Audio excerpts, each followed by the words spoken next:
This is Lisa from Mobile Tech Review, and this is the MSI Leopard GP65 gaming laptop, 15.6-inch.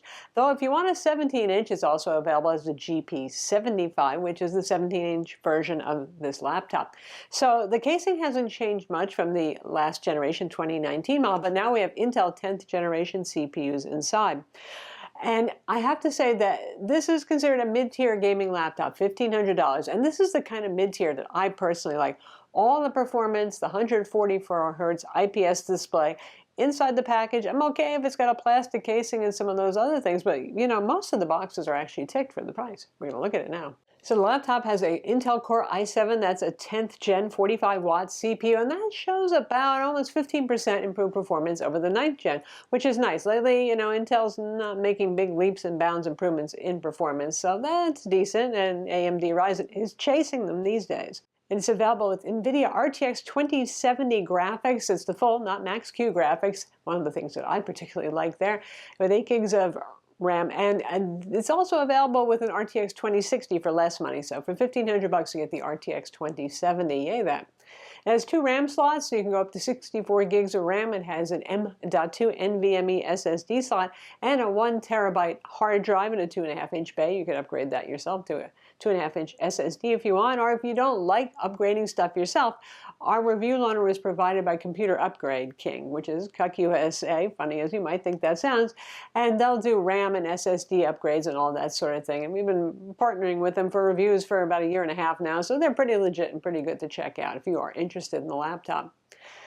Also, we have giant speakers. This is actually the marketing name. Really, MSI needs to hire somebody a little more sophisticated in the marketing department. So you have 2 3-watt speakers here, and they are loud, but the bass is pretty lacking. You can play around with the software and you know, tweak it and try to bring some bass up there, but it's pretty much trebly oriented. But for a laptop in this price range, I don't expect the best speakers. You do get a headphone and a microphone jack with SP-Diff support on it, so MSI usually goes that extra mile with pretty good external audio support output. So if you want to do headphones or 5.1 speakers or whatever it is you've got, you can do that. The display is an IPS matte non-touch display, and it's 144 Hz refresh rate. Ours is an LG display, and much like the last generation of this, it's really a good display, in part because they did a good job with the factory calibration on this, so it looks even higher contrast than our test results show. It looks sharp, contrasty, and colorful. You have full sRGB coverage. You can see the rest of the metrics on screen, but it's a really pleasant display. I like it. It's also good for reading text, should you actually want to use this for work, too. By the way, for a gaming laptop, this display is unusually bright, 414 nits. You know, doing the usual playing games in the woman cave thing, I really turned it down to about 50% brightness right away because it's eye-searingly bright. So it's great if you happen to work outdoors with it or near windows during the day. MSI has the Dragon Center software, so you can customize the fans and the cooling and the clock speeds and all that sort of thing, which is nice to have. When we did our tests, we had it set to high performance mode. There's actually a turbo mode, one level above that, and we tried it with fans set to auto and then with me adjusting the fan curve, basically to have the fans ramp up more aggressively as the CPU got hotter. This is not a quiet laptop, folks. I mean, if you're just doing Word or Excel, it's not going to make noise, or if you're streaming something on YouTube like you're doing right now, it's not that. But when you're gaming, you will hear the fans. When it's installing software, Windows updates, in fact, you will hear the fans a bit louder than average. I suspect that's because of the big open mesh grille that covers about 2/3 of the bottom of the laptop. We saw this before, like on the big desktop replacement MSI Titan, which though that doesn't get so loud, but it could be you're just hearing the fans more because it's such a big open mesh grille. It's a brilliant idea for cooling, but it also means you should use it on a desk or a lap desk. Don't put it directly on your legs so it can breathe and so you don't get the hair singed off your legs. And in terms of the heat, and speaking of that, if you're just doing everyday productivity work, editing in Photoshop, that sort of thing, you're not really going to feel a lot of heat. It's a fairly thick chassis. It's about a little over 23 millimeters thick, 1.08 inches, and it's plastic, so that doesn't get that hot. But the bottom, because of that open mesh area, you will feel the heat. If you put it directly on your legs when you're gaming, again, I don't think you should ever really do that. Fan exhausts at the side and the back on one side, and the other side just out of the rear. Overall, the heatsink on this, you'll see it when I take it apart and tear it down. It's fairly well done. Again, it's just not a quiet laptop. When gaming, you can get the cores to hit near thermal max, 98 centigrade, for example. But if you look at the average for the CPU temperature, for example, in Hardware Info 64, it averages in the 70s to the 80s. And this is while playing The Division 2 on Ultra and Far Cry New Dawn on high to very high settings. So that is actually pretty good. The machine is operating safely. In terms of performance when gaming, since this is a gaming laptop, though you may be buying it for doing 4K photo editing, for doing Blender renders, you're learning 3D in school, whatever it is, a numerical analysis, you know, all of that sort of stuff. It's good for that too.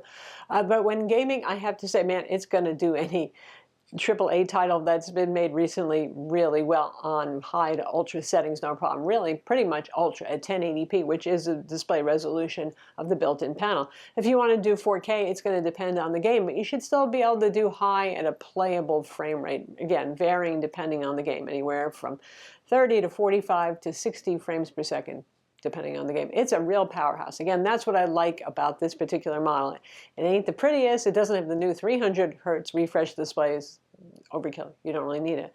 But you got an RTX 2070 full mobile card in there, not the Max Q. You've got the new processor, which is showing some improvement over the previous generation and some nice benchmarks there. Good. Very good. Also good is a precision trackpad. You know, MSI has tortured us with some of the trackpads they've used in the past. This one's fine. The only thing I don't like is the clicky buttons as two dedicated clickers are a little stiff. Not as stiff as some of the past ones, so we are seeing an improvement there. It's not unusable. I'm not going to dislocate my thumb or something like that. Just could be better.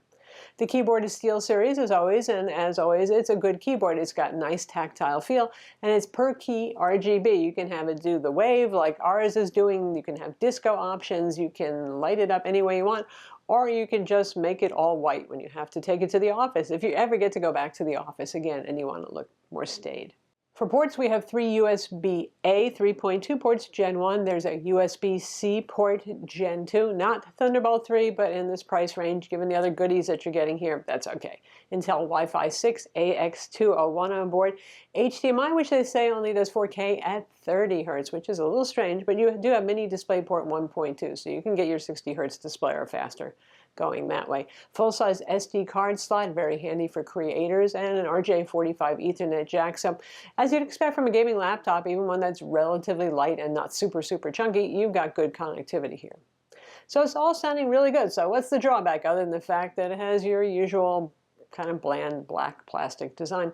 The battery life, and this has been going on for a while with the Leopard series and with its competitors as well. To get it to be as light as it is and the footprint as small as it is, we have a small battery inside, folks. It's a 51 watt-hour battery. Okay, you know, I mean, a Dell XPS 13 can do a little bit better than that for battery capacity. We do have NVIDIA Optimus switchable graphics, which can help, so it can run on Intel integrated graphics when you're not doing heavy lifting and all that sort of thing. But don't expect great run times here. If you're doing light productivity work and streaming video, you can do 4.5 hours, 5 hours at best, you know. And if you're gaming, just plug it in because you want that performance anyway. It comes with a 230 watt charger, which is perfect and adequate, so you're not going to see any kind of power throttling on this or any power drops while you have it plugged in and you're working it hard. So good that.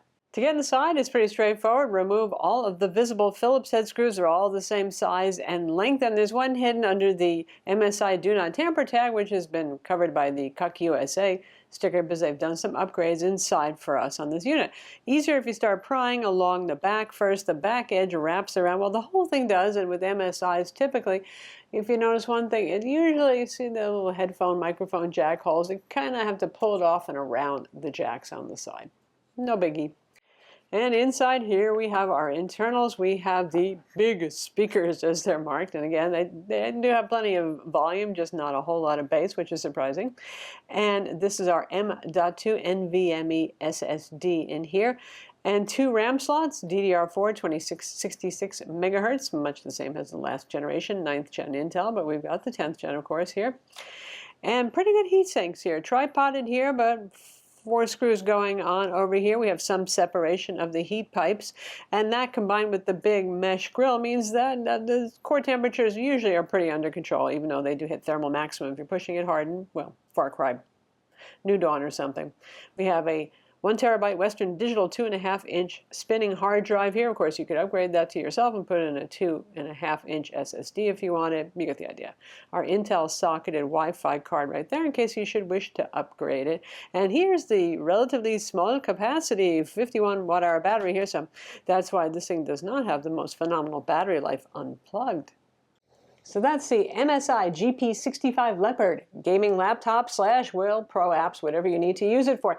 Not the prettiest guy that you've ever seen, but for $1,500, the horsepower and performance on this is fantastic. The GPU on this, the RTX 2070, nice stuff. Latest Intel 10th generation CPU, 144 hertz, very bright IPS display, a good keyboard, a precision trackpad. The only things that hold it back are pretty noisy fans and, well, battery life, you know, just so-so. I'm Lisa from Mobile Tech Review. Be sure to subscribe to our YouTube channel for more cool tech videos and hit the notification bell so you know about them.